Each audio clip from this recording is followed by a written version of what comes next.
Most optimization is superstition. People change something and hope. Let's replace hope with an evidence-based approach. The optimizations force is what happens in the 5 forces methodology after the outcome has been taken. You use verified truth to decide what to change and what not to touch. So let's get clear on how we arrived at the optimization phase. That's important. We use the right attribution scoreboard because we have picked the marketing campaign's intention. Then we've let the campaign run long enough using the expectations of that intention. Then we've determined the scale, chill, and kill zones so that when we get the measurement result, we'll know the action to take before we even run the campaign. And finally, we let the marketing campaign run for the measurement period recommended by the intention, and then measure the outcome of the North Star KPI of that intention. When that North Star KPI outcome lands in the kill zone, we have to optimize and try to improve performance so that we don't have to kill all that hard work, although we may have to. But let's use the optimization phase to find out. So it helps to think of strategic areas of optimization. You might have a traffic issue, a budget or allocation issue, a creative and offer issue, a product issue, or customer quality issue. And the data will tell you where you got to go fix.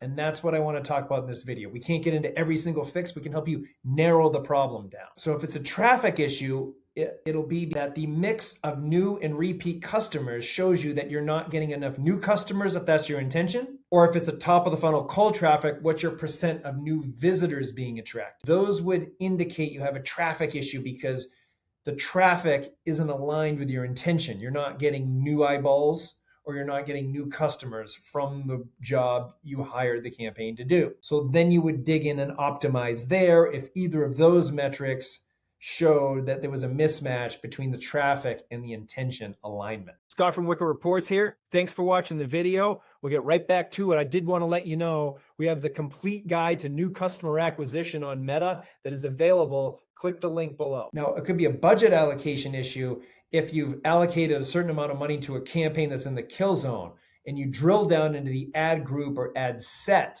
and you see that most of the money is being spent on only one of those audiences that you've created. So you might have had this great idea and you had 4 different ad sets running in like a Meta campaign, and Meta's decided to spend all the budget on one ad set, and that one's getting the kill performance.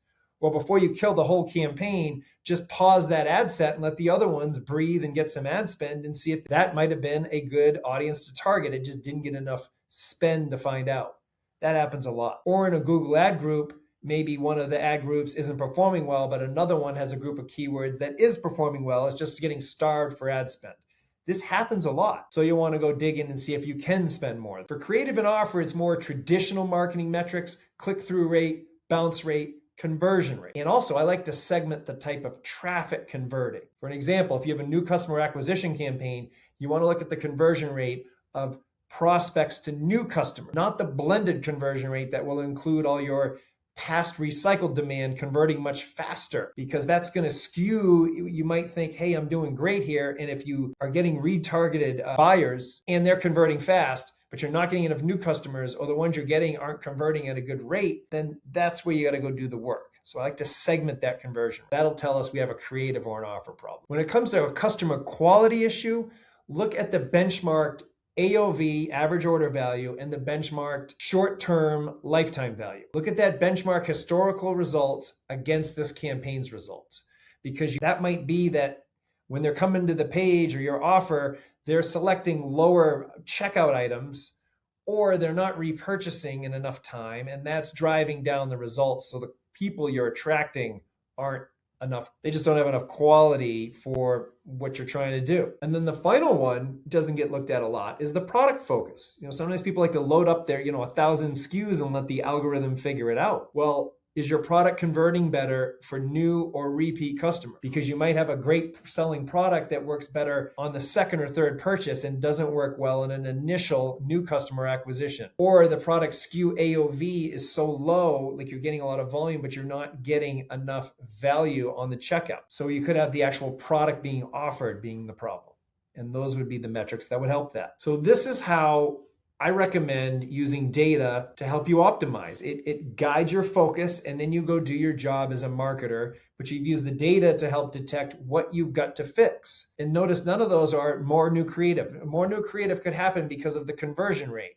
But a lot of things, you might have great creative that's just getting stymied because of these other issues that you can optimize quicker this way and then give your creative a chance to perform. And then if not, then more creative, hopefully to the rescue. So if you want a system that calculates all these metrics and does it every week without spreadsheets, check out the links in the description. Next video, we're going to run the full playbook, how to run 5 forces together.